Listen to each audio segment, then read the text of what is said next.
Georgetown is here.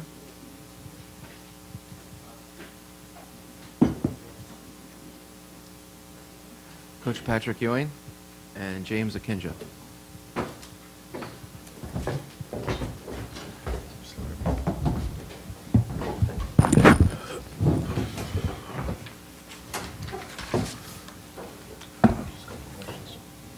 Let's go for questions for Coach Ewing or James. Ava, you first.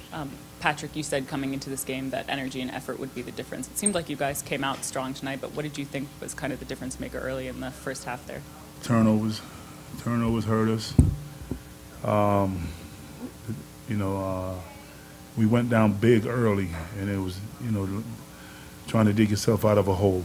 And when the turnovers, unforced turnovers, hurt us. They had 22 points off our turnovers for the entire game, but in the first half they had 12 points off our turnovers, and that's something that we can't. It's hard to overcome.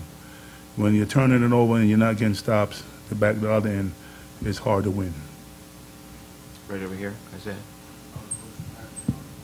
the first half, you guys missed some easy baskets. You still got maybe a moment where you build and won in the beginning, and in the second half, you got slowed down. I don't think the moment is overwhelming. Even though it's a Big East tournament, it's a big game, but we've been in other big games.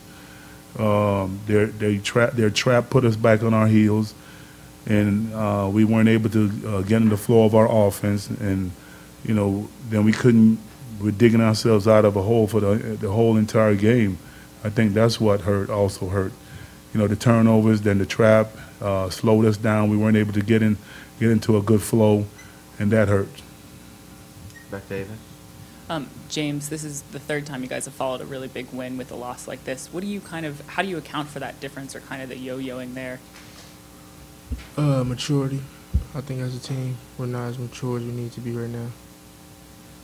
And Patrick, I guess, what was your message to this team at the end, especially your senior class that's leaving?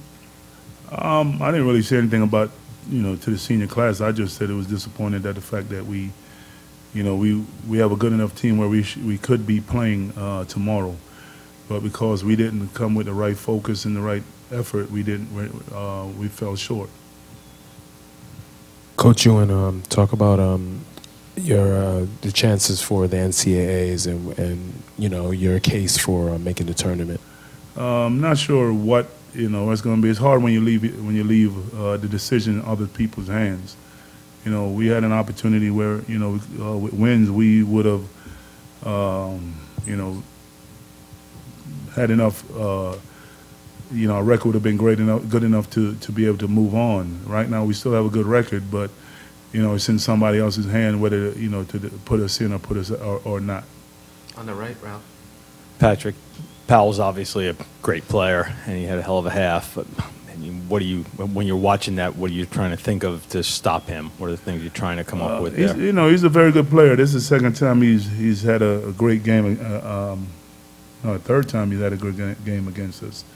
He got hot in the first half. We did everything. We tried to trap him. It didn't work. He was able to get around, drive away from the trap. In the second half, we switched it a little bit, and that kind of slowed him down a little bit. But he got hot in the first half, and everything that he shot, he made. Over here, right here. Coach, so how do you feel like Georgetown's made strides from last year? Like, what are some differences that you see from last year to this year? The difference is the freshmen. The freshmen they play great. They had they played extremely well. They have their highs and their lows, but for the most part, I thought that they had a great season. Georgetown, thank you. Thanks.